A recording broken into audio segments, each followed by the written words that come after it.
Samani, naomba nikuulize kitu kidogo. Hivi ulivyosema kwamba mwaka 2026 unahitaji kubeba ujauzito, ulikuwa serious? Na kama ulikuwa serious, je, unajua kuhesabu mzunguko wako?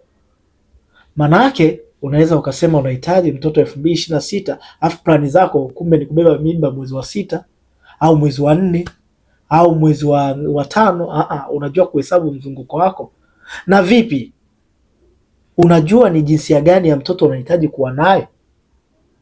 Ni swali tu nimebidi nikuulize, ila kama unahitaji msaada zaidi, unahitaji mwongozo, hebu nitumie ujumbe WhatsApp nami nitakuelekeza vizuri, ila inaweza ikawa kuna maripo ya kusaidia wewe ujue ni mzunguko wako, ujue tarehe fulani ni tarehe gani za kupata mtoto wa jinsia gani, sawa? Na even though kama unahitaji vile vile mapacha, inaweza ikawezekana, ila hii ni sio 100%, ni 50-50.